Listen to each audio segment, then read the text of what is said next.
जय हिंद, जय भारत। एक बार फिर से स्वागत करता हूं आप सभी लोगों का आपके अपने चैनल लोन हेल्प इंडिया में। और आज के इस वीडियो में बात करने वाले हैं क्रेडिट कार्ड के लोन डिफ़ॉल्ट के ऊपर में।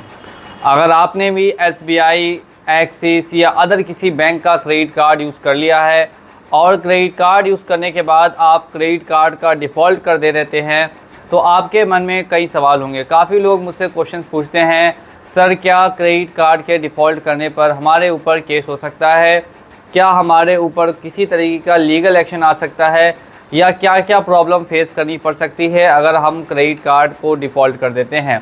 तो इन सभी सवालों के जवाब आपको आज के इस वीडियो में मिल जाएंगे। तो मेक श्योर करें कि ये वीडियो आप अंत तक बिना स्किप किए लगातार देखते रहें। सबसे पहले स्टार्ट करते हैं क्रेडिट कार्ड्स के बारे में। क्रेडिट कार्ड आपको दिया जाता है कंपनियों के द्वारा, बैंकों के द्वारा। एक लिमिट होती है उसकी। अगर मैं एक एग्जांपल से आपको समझाऊंगा तो बहुत अच्छे से आपको समझ आएगा। अगर मैंने एक क्रेडिट कार्ड ले लिया जिसकी लिमिट थी 1 लाख रुपए। अब इस क्रेडिट कार्ड की लिमिट 1 लाख रुपए है और मैंने पूरी की पूरी लिमिट यूज़ कर ली है। अब मेरी जो बिल की डेट है वो है 2 तारीख की, और 2 तारीख को अगर मैं बिल नहीं भरता हूँ और मिनिमम ड्यू पेमेंट नहीं करता हूँ तो इसमें क्या होगा कि मेरा कार्ड डिफ़ॉल्ट कहलाएगा। अब जैसे ही कार्ड को आप डिफ़ॉल्ट करते हैं तो सबसे पहला ही नियम है, आपको लगातार कॉल्स वगैरह आना स्टार्ट हो जाएंगे। बार बार कॉल करके आपको परेशान किया जाएगा, धमकी तक दी जाएगी कि आपके कॉन्टैक्ट्स रेफरेंस में भी कॉल किया जा सकता है। पहला स्टेप हो गया रिकवरी का।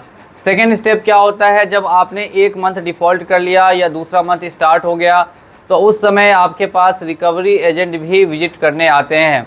बहुत सारे बैंक है जैसे SBI है, IDFC है, HDFC है, और भी कई बैंक है, एक्सिस बैंक है, RBL है। इन सभी के रिकवरी एजेंट्स होते हैं और वो रिकवरी एजेंट्स विजिट करने के लिए आपके घर तक पहुंच सकते हैं। रिकवरी एजेंट को क्या रोकने का रास्ता है? बिल्कुल रोकने का रास्ता है। अगर आप प्रायर इंटीमेशन या नोटिस आप उनको दे देते हैं तो कोई भी रिकवरी एजेंट आपके घर पे विजिट करने के लिए नहीं आएगा। नहीं अगर देते हैं तो बार बार वही रिकवरी एजेंट आपके पास विजिट करने के लिए आ सकता है। अगर रिकवरी एजेंट आके आपको बार बार परेशान कर रहा है, आपको तकलीफ़ दे रहा है, तो ऐसी कंडीशन में आपको उस रिकवरी एजेंट का फ़ोटो या वीडियो बनाना है और बनाने के बाद आगे आपको बैंक में कंप्लेन करके कंपेंसेशन का डिमांड कर देनी है। ये हो गया 2 मंथ। 3 मंथ का रिकवरी प्रोसेस सेम रहता है। जैसे ही आपका 2 से 3 मंथ कंप्लीट हो जाएगा उसके बाद क्या हो सकता है, उसके बाद लगातार आपको आना स्टार्ट हो जाती है नोटिस।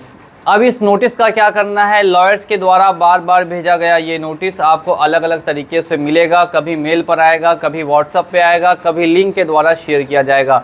बार बार नोटिस आपके पास देखने के लिए मिलेगा। अब हम इस नोटिस का क्या करेंगे?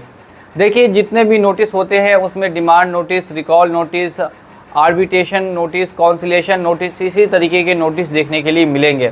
तो ऐसे ही नोटिसों का आप जवाब दे सकते हैं और जवाब देने के बाद और भी समय ले सकते हैं। आपको मैक्सिमम से मैक्सिमम 2 बार आंसर करना है, इससे ज़्यादा आंसर करने की ज़रूरत नहीं होती है किसी भी क्रेडिट कार्ड में। डिपेंडिंग अपॉन क्रेडिट कार्ड की किस बैंक का है, आपको कुछ एक बैंक्स ऐसी है जो क्रेडिट कार्ड के लिए भी केस फाइल कर सकती है। उनमें जो सबसे ऊपर टॉप पर आती है उसका नाम है Kotak Mahindra bank.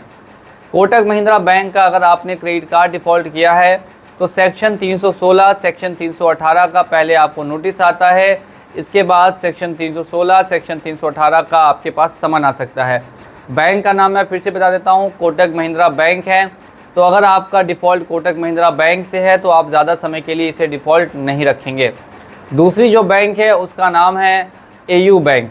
AU bank के भी साथ सेम प्रॉब्लम है। अगर आप काफ़ी लंबे समय तक AU बैंक का भी डिफ़ॉल्ट रखते हैं तो ये लोग भी केस फाइल कर देते हैं और फिर आपको वहाँ से बेल लेनी पड़ती है। इन केस अगर इसके अलावा और अदर बैंक से आपके पास कार्ड है तो उसमें क्या हो सकता है, इसमें और अदर बैंकों में कुछ भी नहीं होगा। बस आपको नोटिस आते रहेंगे और बार बार आपको बताया जाएगा कि आप अपना लोन क्लोज़ करें, और जब लंबे समय तक आप लोन क्लोज़ नहीं कर पाएंगे तो लोन का सेटलमेंट ऑप्शन आपको मिलेगा। क्रेडिट कार्ड का सेटलमेंट बहुत कम में होता है, 10%, 15%, 20% मैक्सिमम जाता है कुछ एक बैंकों को छोड़ के, जिसमें आती है कोटक महिंद्रा बैंक और ICICI बैंक। इन दोनों बैंक के अलावा बाकी जितने भी बैंक हैं उनका सेटलमेंट मैक्सिमम 15 से 20% में ही होगा।